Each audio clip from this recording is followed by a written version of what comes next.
You probably won't remember the story of Faraz Mattu. He was 14 years old when he was stabbed to death on Barking Road on the 23rd of April last year. He was in school uniform and he was travelling down the street with a friend when they bumped into two other teenagers who were outside a shop.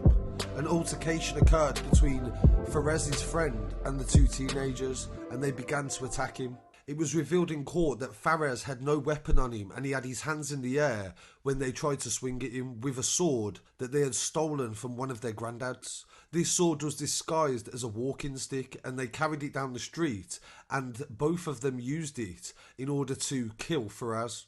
They also said in court that he posed no threat to them and they was armed with the sword, and they also swung it at the second boy. The older boy lunged at Faraz at least 3 times with the sword, and the younger boy used the sheath that the sword came in order to try to attack him as well. The prosecution says Faraz reacted by bringing his hands up and moving away from them. He tried to escape and he was on his back and he fell over and they stabbed him. He briefly managed to get up and then he fell down again and died half an hour later. A member of the public from a restaurant who was a FedEx worker, an off-duty police officer and a female also all rushed to the teenager's aid as he lay in the street outside the restaurant. They were shouting at him, telling him to wake up and try to breathe. Faraz's family arrived at the scene shortly after, and the witness said that they'd never seen anything like it. The family were crying, and he said that when the doctor announced he was dead, the sister almost collapsed in the street. Faraz suffered a single stab wound to his upper back that was caused by the sword that was said to have been stolen from the second defendant's granddad. The two youths fled the scene and Faraz's friend tried to protect him, and he said on social media shortly after, he said, "If you knew Faraz, you'd know he wasn't involved in anything. He died trying to protect me. And when I saw they stabbed you and you fell to the ground, I knew this was fucked up, and they even took your scooter." Faraz was the 11th and youngest teenager to be stabbed to death in the capital in 2021, and a family friend told the papers shortly after that Faraz's dad was in hospital in a critical condition after suffering from COVID-19.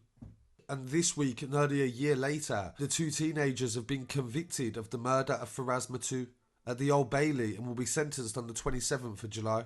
Detective Inspector Kelly Allen said this was an appalling murder, and at the time one of the children themselves were 14 and they were carrying a sword down the street without any consideration of the outcome. The investigation found that the other boy also had a knife, and the level of violence towards Faraz, who was an entirely innocent victim, was shocking and completely unnecessary. Faraz was 14 when he was killed. He had his whole life ahead of him, and this was cruelly taken away in horrific circumstances. Amira Mattu paid tribute to their brother and said, "My 14-year-old brother's murder trial is something we never thought we would have to do. We didn't want to be here, we shouldn't be here, but this is the last thing that we can do for him. He remains in our heart every single day, and he is close to us even though he is not here. We have to visit his grave, and no child should ever be in a grave. I try to comfort my parents every single day, and there is nothing I can do to take away the pain.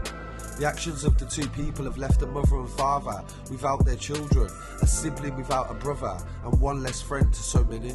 He was the light of our house, and he was what kept us going, and there hasn't been a day that's gone by since when we haven't spoken about him. His story will live on through us, and he should be able to write his own story." On April the 23rd, 2021, the day that Faraz was taken, without us having the chance to say goodbye.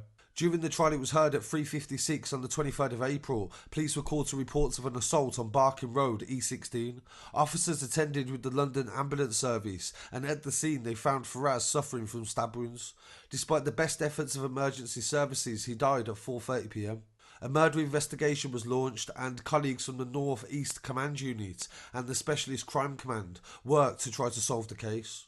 They went through hours of CCTV footage in the local area, and they quickly established that Faraz had been on the e-scooter on Barking Road with his friend who was on foot. They was approached by the two boys who were 15 and 14 at the time. A fight ensued with Faraz's friend. He had produced a knife, they said in court, and one of the defendants was in possession of a sword, and despite Faraz being a bystander, he was attacked and beaten and stabbed on the ground. So I thought this story was really important to be able to pay respects to Faraz, and for people to actually realise that his short life really did matter, and also what these two other kids were doing, walking around the streets with a sword. So really appreciate it if you pay respects in the comments, and thank you to everybody that has supported the channel for so long. I'll be back again very shortly with some more news, and don't forget to take it easy during the heatwave across the UK today. Thank you.